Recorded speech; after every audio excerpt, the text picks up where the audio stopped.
વિદ્યાર્થી મિત્રો, તો આપ બધાનું સ્વાગત છે આપણી ચેનલ વીએસ સોલ્યુશન્સમાં।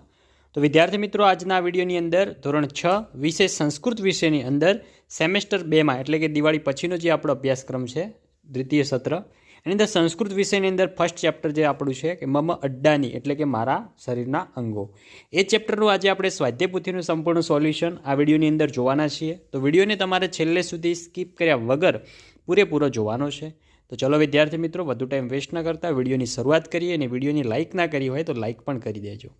પહેલાં છે તમને ચિત્ર જોઈને એરો આપેલો છે, એ જે શરીરનો અંગ હોય એનું આપણે સંસ્કૃતમાં નામ લખવાનું છે વિકલ્પમાંથી શોધીને। પહેલું છે જે મિત્રો વાળ ઉપર છે તો એની અંદર આવશે ઓપ્શન નંબર સી કેસાહ। બીજું જે છે અહીં મસ્તકમાં શું દર્શાવ્યું છે તો અહીંયા મિત્રો ઓઠ દર્શાવ્યા છે, એની અંદર આવશે ઓષ્ટહ, ઓપ્શન નંબર બી। ત્રીજો જે છે એમાં મિત્રો કાન દર્શાવ્યો છે તો એમાં આવશે કર્ણઃ। ચોથો જે છે એમાં મિત્રો આંખ દર્શાવી છે તો આંખને સંસ્કૃતમાં શું કહીશું? નેત્રમ। તમે તમારી પાઠ્યપુસ્તકનું જે તમારું એક સરસ મજાનો છોકરો આપેલો છે અને શરીરના બધા અંગોના નામ સંસ્કૃતમાં આપેલા છે, તમારી પાઠ્યપુસ્તક સાથે લઈને બેસશો તો તમારે આ વિડીયોની જરૂર નહીં પડે, તમે જાતે સ્વાધ્યાય પોથીનું સોલ્યુશન કરી શકશો। પાંચમો છે દાંત આપેલા છે તો એની અંદર આવશે ઓપ્શન નંબર સી દંતાહ। નેક્સ્ટ છઠ્ઠો છે તેની અંદર મિત્રો ગરદન સામે તીર છે તો એની અંદર આવશે ઓપ્શન નંબર ડી ગ્રીવા।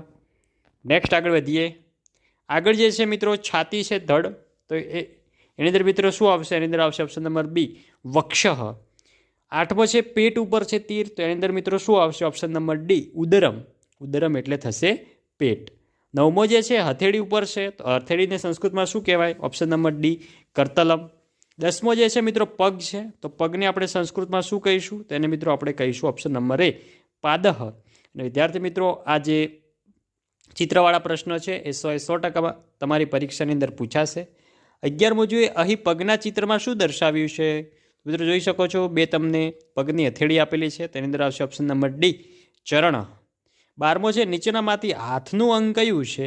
તો એની અંદર મિત્રો આવશે કરતલમ, કારણ કે જે દાંત, ઓષ્ઠ ને નેત્રમ જે છે એ તો મિત્રો આપણા મુખના અંગ છે। પછી નીચેનામાંથી મસ્તકનું અંગ કયું છે? તો એ થશે ઓપ્શન નંબર બી નેત્રે એટલે કે આપણી આંખ। 14મો છે મસ્તકસ્ય અધઃ ક અસ્તિ, તો એની અંદર આવશે ઓપ્શન નંબર બી મુખમ। 15મો છે મુખે એકા ખાલી જગ્યા વર્તતે, તો મુખે એકા જીહવા વર્તતે। પછી છે 16મો કરાભ્યામ અહ કાર્ય, તો એની અંદર આવશે ઓપ્શન નંબર ડી કરોમી। આગળ જઈએ, આગળ છે બીજો, નીચેના વિધાનમાંથી સાચા વિધાન સામે રાઈટ અને ખોટા વિધાન સામે આપણે ખોટાની નિશાની કરવાની છે। પહેલો છે લલાટમ પગનું એક અંગ છે, તો આ વિધાન કેવું છે? આ વિધાન ખોટું છે। બીજો વક્ષઃ મસ્તકનું એક અંગ છે, તો આ વિધાન પણ ખોટું છે। ત્રીજો ઉદરમ શરીરના ધડનું એક અંગ છે, તો આ વિધાન સાચું છે। ચોથો નાસિકા ધડનું એક અંગ છે, ખોટું। પાંચમો દંતા ભોજન કરતી વખતે ઉપયોગી છે, તો સાચી વાત છે, ચાવવા માટે ઉપયોગી છે। છઠ્ઠો છે કે ધડના અંગો લેખન કરવા માટે ઉપયોગી છે, ખોટી વાત। સાતમો ધડના અંગો રમતગમતમાં ઉપયોગી છે, તેની અંદર મિત્રો આવશે ખોટું। ત્રીજો છે નીચે આપેલા સંસ્કૃત શબ્દોના સાચા સામે તેની સામે આવેલા વિકલ્પમાંથી શોધીને લખવાનું છે। પહેલો છે કેસાહા એટલે થશે વાળ આપણા। બીજો ઉદરમ એટલે થશે પેટ। ત્રીજો છે ગ્રીવા એટલે થશે ગળું, ડોક। ચોથો છે હસ્તઃ એટલે થશે હાથ। પાંચમો છે ચરણઃ એટલે થશે પગ। છઠ્ઠો છે લલાટમ એટલે થશે કપાળ। સાતમો છે નાસિકા એટલે થઈ જશે નાક। હવે છે ચોથો, નીચેના પ્રશ્નના ઉત્તર આપણે ગુજરાતીની અંદર લખવાના છે। પહેલો છે મસ્તકના અંગોના નામ લખો, તો આપણા મસ્તકના અંગોના નામ કયા કયા છે? અંદર આવશે દાંત, ઓઠ, આંખ, નાક, કાન, જીભ, કપાળ વગેરે અંગો આવી શકે છે। બીજો છે ધડના અંગોના નામ, તો છાતી અને પેટ। ત્રીજો છે હાથ પગના અંગોના નામ લખો, તો આવશે કોણીની નીચેનો ભાગ, પગનો પંજાની હથેળી, આંગળા, અંગૂઠા વગેરે। પાંચમો છે અહીં વિવિધ અંગોના નામ આપ્યા છે, તેનું આપણે વર્ગીકરણ 3 વિભાગમાં કરવાનું છે। એમાં છે મસ્તકના અંગો, ધડના અંગો અને હાથ પગના અંગો।